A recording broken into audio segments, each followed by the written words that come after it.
Today is the feast day of St. Matthew, the Apostle, and he tells us a story about Jesus with the tax collectors and sinners, and he was eating with them. This is Mission Live with Roger from the MSC Mission Office. Of course, in this, we know that Matthew himself had been a tax collector. So this story would have meant a lot to him. Now, why were tax collectors so badly regarded? You might know the story or you might not. Nobody likes the tax man. Fortunately, these days, we don't see him or her. They're away behind a computer somewhere, I think. But in Matthew's day, they were right out there in the open. Now, why were they so disliked? Well, one is they didn't get paid, but they were allowed to take extra taxes so that they could live. And many of them were quite greedy and took too much. So people resented that. Secondly, some of the taxes were going to Rome, to the emperor, to the Caesar. And of course, Rome was a foreign power and it was a colonial rule, was an oppressive rule. Romans were very hard rulers.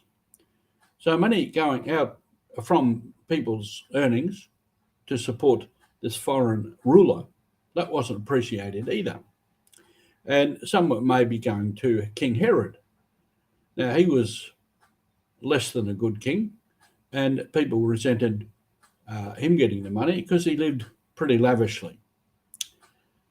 But more importantly, in a sense, that's a political reason. More importantly, there was a religious reason, because Caesar, the ruler in Rome, was considered to be a god. So, to the Jews, this was a false god, because Yahweh God was the one and only God. You shall not have strange gods before me. So Caesar was considered to be a god by the Romans and therefore was a false god. So to support the false god was not only politically not acceptable, but it was blasphemy against Yahweh God. So it was social reasons, political reasons, and religious reasons. The tax collectors were not liked. The sinners, can be all kinds of reasons behind that. In a Jewish culture, if you had a sickness, or if your child had a sickness or an ailment or a disability or something, therefore you must have committed some sin for this to happen. Therefore you were a sinner. So a sinner wasn't just someone who, morally speaking, was doing the wrong thing. Could have been for all other reasons why they were considered to be a sinner. But more importantly for us is there was a prejudice against these people. They were disliked because of those aspects of their lives.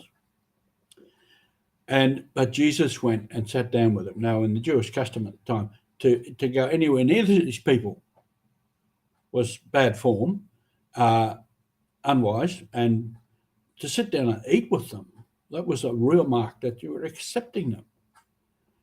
So there's a lot of things in there. So the fact that Jesus went and sat with them and ate with them and talked with them shocked people. Now, in that, Jesus was saying, these people are also sons and daughters of God. Because also, a lot of the tax collectors, because they were perhaps wealthy, they lived a pretty good lifestyle, and they might have been getting up to all kinds of bad behaviour, eating, drinking, and whatnot. But Jesus went and ate with them because he said, these people are also important. And recently I said on one of our broadcasts was, everybody matters. And this is a big message of Jesus. Everybody matters. Everybody is important. And we can't just disregard people. We have to think today, who do we have attitudes like that against? Because of all kinds of reasons. Because of their politics, because of their social status, because of their race, because of their language, because of their religion. We avoid them. We wouldn't go and sit with them, let alone eat with them. And we're called to love everybody. We're called to love everybody. That's the call. That's the mission. That's what we're on about. So we need to keep examining ourselves. If I've got something against the people only because they're different people, then we have to say, excuse me, I don't think we can do that. Now, having said that, I can be as guilty as anybody else, so no problem there. But we have to keep examining ourselves. So our big mission in life is to proclaim the good news, and the good news is God loves us, and Jesus said, love one another as I have loved you. Thank you for being loving people.